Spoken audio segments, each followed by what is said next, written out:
Bonjour, je suis Jean-Marc Guérino, sophrologue, relaxologue et éducateur sportif. Le sujet de la vidéo, c'est de parler de la sophrologie et du sport. Alors, le flot des émotions en sport, évidemment, est difficile à maîtriser également, car tout un tas d'informations arrivent en même temps et la pression est évidemment intense, surtout dans le domaine compétitif lorsque nous nous rapprochons de l'objectif. La relation donc du coup entre le stress, le vagabondage de l'esprit et le comportement, encombre le corps. Et évidemment, quand le corps est encombré, il va se manifester sous forme de symptômes, voire même de douleurs, et l'esprit, va s'éloigner de ses priorités.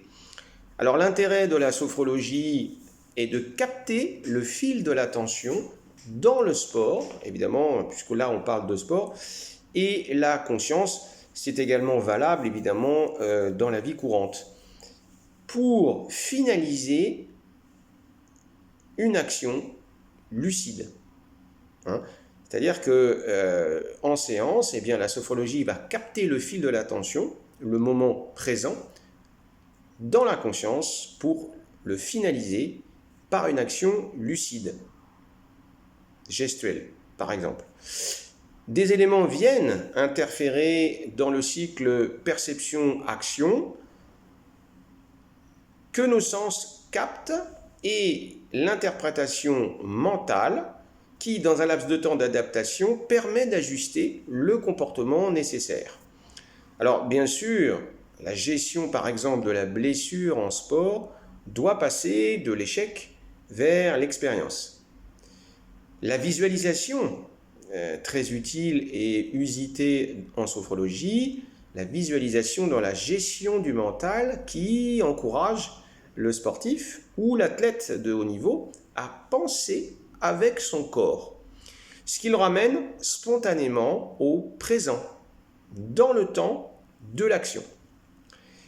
Ensuite, évidemment, nos 5 sens, les 5 sens dans la sophrologie énergétique, prennent un courant très avantageux pour parvenir vers la conscience du vrai pouvoir, c'est-à-dire le moment présent. La sophrologie en général et le sport en particulier vont aider à définir sa priorité attentionnelle sans peur et dans le bon timing.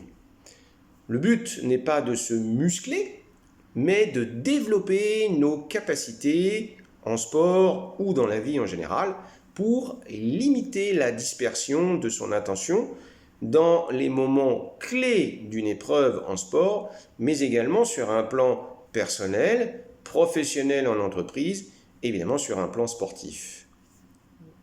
Vous l'aurez compris, cela va être aussi l'occasion de faire résonance dans les différents domaines qui peuvent donner sens à sa vie. Le bonheur dans l'action, définir ses priorités, une meilleure compréhension de soi, et puis, comme en sport, la régularité en sophrologie, les séances de sophrologie régulières seront un gage de réussite pour retrouver le bonheur d'être en accord avec soi, mais aussi les autres, en sport individuel ou collectif.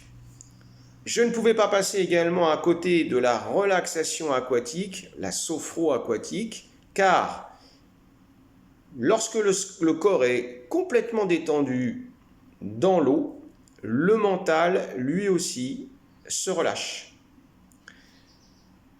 Nous passons d'un plan terrestre, vertical, à une flottaison dans laquelle le corps est complètement libéré de la gravité.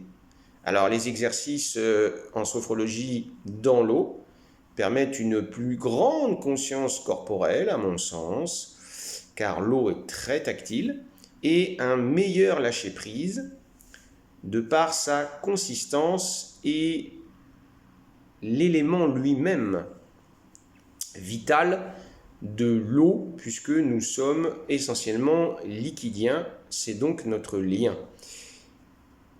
Le sport, comme la sophrologie, c'est d'abord la corporalité. Et cette corporalité, eh bien, nos émotions passent par le corps. L'émotion est la traduction corporelle. La prise de conscience sensible des impacts corporels de l'émotion donne des résultats immédiats comme une sensation de libération en plus des autres supports. Il me vient évidemment le mot liberté. Et lorsque cette liberté se ressent corporellement, elle arrive naturellement vers l'esprit et nous donne une sensation de joie et de liberté intense. Vous n'avez plus qu'à vous mettre en action, si vous le souhaitez, et développer vos capacités corporelles qui auront un impact positif sur vos émotions. À bientôt!